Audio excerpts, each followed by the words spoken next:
Matthieu, chapitre 11. Lorsque Jésus eut achevé de donner ses instructions à ses 12 disciples, il partit de là pour enseigner et prêcher dans les villes du pays. Jean, ayant entendu parler dans sa prison des œuvres du Christ, lui fit dire par ses disciples: « Es-tu celui qui doit venir, ou devons-nous en attendre un autre ?»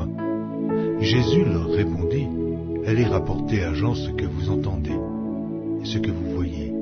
Les aveugles voient, les boiteux marchent, les lépreux sont purifiés, les sourds entendent, les morts ressuscitent, et la bonne nouvelle est annoncée aux pauvres. Heureux celui pour qui je ne serai pas une occasion de chute. » Comme il s'en allait, Jésus se mit à dire à la foule au sujet de Jean: « Qu'êtes-vous allé voir au désert? Un roseau agité par le vent?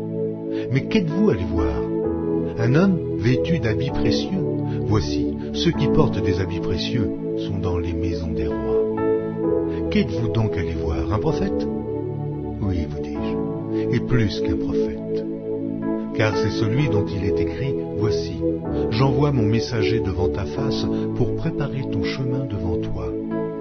Je vous le dis en vérité, parmi ceux qui sont nés de femmes, il n'en a point paru de plus grand que Jean-Baptiste. Cependant, le plus petit dans le royaume des cieux est plus grand que lui. Depuis le temps de Jean-Baptiste jusqu'à présent, le royaume des cieux est forcé, et ce sont les violents qui s'en emparent. Car tous les prophètes et la loi ont prophétisé jusqu'à Jean. Et, si vous voulez le comprendre, c'est lui qui est l'Élie qui devait venir. Que celui qui a des oreilles pour entendre, entende. À qui comparerai-je cette génération? Elle ressemble à des enfants assis dans des places publiques et qui, s'adressant à d'autres enfants, disent: « Nous vous avons joué de la flûte, et vous n'avez pas dansé. Nous avons chanté des complaintes, et vous ne vous êtes pas lamentés. Car Jean est venu ne mangeant ni ne buvant, et ils disent: Il a un démon. Le Fils de l'homme est venu mangeant et buvant, et ils disent: C'est un mangeur et un buveur, un ami des publicains et des gens de mauvaise vie. Mais la sagesse a été justifiée par ses œuvres. » Alors, il se mit à faire des reproches aux villes dans lesquelles avaient eu lieu la plupart de ces miracles, parce qu'elles ne s'étaient pas repenties. Malheur à toi, Chorazin, malheur à toi, Bethsaïda, car si les miracles qui ont été faits au milieu de vous avaient été faits dans Tyr et dans Sidon, il y a longtemps qu'elles se seraient repenties en prenant le sac et la cendre.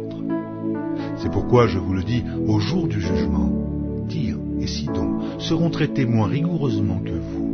Et toi, Capernaum, seras-tu élevé jusqu'au ciel? Non, tu seras abaissé jusqu'au séjour des morts. Car si les miracles qui ont été faits au milieu de toi avaient été faits dans Sodome, elles subsisteraient encore aujourd'hui.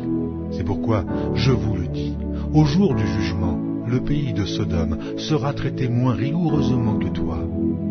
En ce temps-là, Jésus prit la parole et dit: « Je te loue, Père, Seigneur du ciel et de la terre, de ce que tu as caché ces choses aux sages et aux intelligents, et de ce que tu les as révélées aux enfants.